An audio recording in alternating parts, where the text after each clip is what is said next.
महाकाव्य एक इतनी शक्ति यह प्रार्थना गीत का तीसरा वीडियो है, यानी कि पार्ट 3। इसमें स्वाध्याय के जो प्रश्न हैं कि निम्नलिखित प्रश्नों के उत्तर लिखिए। हमें कैसे रास्ते पर चलना चाहिए और क्यों। तो हमें अच्छाई यानी कि नेक रास्ते पर चलना चाहिए, क्योंकि उस नेक रास्ते पर, अच्छाई के रास्ते पर चलने से जीवन में सुख और शांति मिलते हैं। इसलिए दूसरा जो प्रश्न है, आने वाला कल कैसा होगा, तो आने वाला कल बीते हुए कल से अच्छा होगा। तीसरा जो प्रश्न है, हम ईश्वर से कैसी जिंदगी की कामना करते हैं, तो हम ईश्वर से अच्छी और भली जिंदगी की कामना करते हैं। चौथा जो प्रश्न है, हमारे मन में कैसी भावना नहीं होनी चाहिए, तो हमारे मन में किसी के साथ बदला लेने की भावना नहीं होनी चाहिए। पांचवा जो प्रश्न है, हमें किसके बारे में सोचना चाहिए, तो हमें यह नहीं सोचना चाहिए कि हमें क्या मिला है, किंतु हमें यह सोचना चाहिए कि हमने क्या अर्पण किया है। उसके बाद का जो प्रश्न है, हमारा मन पावन कैसे बनेगा, तो हमारा मन करुणा के जल से पावन होगा। सातवां प्रश्न, कविता में कैसा जल बहाने की प्रार्थना की गई है, क्यों, तो कविता में करुणा का जल बहाने की प्रार्थना की गई है, क्योंकि करुणा के जल से सबका मन पवित्र हो जाएगा, मन का हर एक कोना पवित्र हो जाएगा। आठवां जो प्रश्न है, किसकी रचना का अंत नहीं होना चाहिए, तो ईश्वर की रचना का अंत नहीं होना चाहिए। उसके बाद का जो प्रश्न है बच्चों, दूसरा, उदाहरण के अनुसार समान तुक वाले यानी कि तुकांत शब्द लिखिए। पहला जो है लड़ाई, तो उतराई, कमाई, बुनाई, धुलाई, पढ़ाई, सिलाई। बाद में जो प्रत्यय आता है ई प्रत्यय, सब में समान ई प्रत्यय आता है, इसलिए यहाँ अब है लताए, तो कथाए, प्रथाए, व्यथाए, गाथाए, इस तरह से बनते हैं। सुंदरता, तो ता प्रत्यय, मानवता, मित्रता, सफलता आदि। ग्वालिन, इन प्रत्यय, तो रंगीन, शौकीन, मालिन, दर्जीन, यानी कि इन प्रत्यय वाले शब्द। उसके बाद है लिखावट, तो बनावट, सजावट, रुकावट आदि। वट आया, सुनकर, तो कर, खाकर, पीकर, पढ़कर, कहकर, लिखकर आदि कर प्रत्यय वाले शब्द। चिड़िया, या प्रत्यय वाले, यानी कि गुड़िया, बिंदिया, चूड़िया, बुढ़िया, या।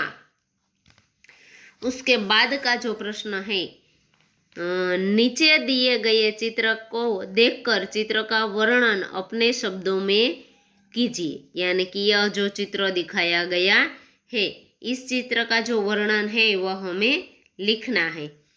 तो यह जो चित्र है वह किसी समुद्र तट का दृश्य लग रहा है। समुद्र में एक नाव है, उसके पास एक ध्वजा, यानी कि ध्वजा, समुद्र के पास एक ध्वजा फहर रही है। दो व्यक्ति नाव में बैठकर नौका विहार कर रहे हैं। दो व्यक्ति नाव में बैठकर नौका विहार कर रहे हैं। एक लड़का गेंद से खेल रहा है, उसके पास एक महिला, उसके पास एक लड़की खड़ी है। तट पर एक लड़का पतंग उड़ा रहा है, एक लड़की हाथ में थैली लिए घूम रही हैं। दो लड़के रेत में घर बना रहे हैं।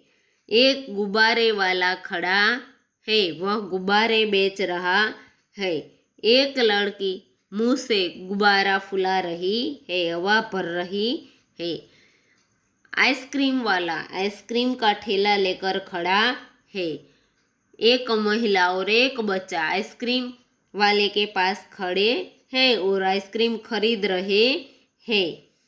बाईं तरफ कोने में छतरी के नीचे, बाईं तरफ कोने में छतरी के नीचे मेज और कुर्सी लगाए दो व्यक्ति बैठे हुए हैं। यहाँ देखिए छतरी के नीचे। फिर पास में नारियल के दो वृक्ष भी दिखाई रहे हैं। तो इस तरह से यह एक समुद्र किनारे का दृश्य यहाँ दिखाया गया है। उसके बाद का जो प्रश्न है, निम्नलिखित परिच्छेद का मातृभाषा में, यहाँ मातृभाषा यानी हमारी भाषा गुजराती भाषा जिसे हम मातृभाषा कहते हैं, उसमें उसका अनुवाद करना है। तो यह देखिए बच्चों, अब यहाँ मैं इसका अनुवाद आपको समझा रही हूँ। एक चिड़िया पेड़ पर रहती थी, एक चकली वृक्ष पर रहती हती। उसका घोंसला पेड़ पर था, तेनो माळो वृक्ष पर हतो। घोंसले में उसके 3 बच्चे थे, माळामां तेना 3 बच्चा हता। वह चिड़िया को एक दिन एक शिकारी वहां आया, नहीं सॉरी, वह अपने बच्चों के साथ रहती थी, ते पोताना बच्चा साथे रहती हती। एक दिन एक शिकारी वहां आया। एक दिवस एक शिकारी ત્યાં આવ્યો। वह चिड़िया को मारना चाहता था, ते चकली ने मारी नाखवा इच्छतो हतो। चिड़िया ने बच्चों को घोंसले में सिर नीचा कर बैठने को कहा। चकलीए बच्चाने माळामां माथुं नीचुं करीने बेसवानुं कह्युं। वह खुद वहां से उड़ गई और पत्तों में छिपकर बैठ गई। ते पोते त्यांथी उड़ी गई अने પાંદડામાં છુપાઈને बेसी गई। शिकारी ने चिड़िया को न देखकर वहां से चला गया। शिकारीए चकलीने न जोई अने त्यांथी जतो रह्यो। तो आ रीते तमारे आनु मातृभाषामां अनुवाद पाकी बुकनी अंदर लखवानुं छे। उसके बाद का जो 5वां प्रश्न है, काव्य पंक्तियों का भावार्थ लिखिए। तो बच्चों यह अगले वीडियो में यानी कि पार्ट 1 के वीडियो में मैंने इसका भावार्थ समझाया है। आपको उसमें से सुनकर इस प्रश्न का उत्तर लिख सकते हैं। तो बच्चों इस तरह से यहाँ हमारा काव्य 1 है, ये 3 पार्ट में यहाँ हमारा यह प्रथम काव्य पूर्ण होता है। 3 वीडियो देखकर आपको अपनी बुक में इसके प्रश्न जवाब और स्वाध्याय लिखना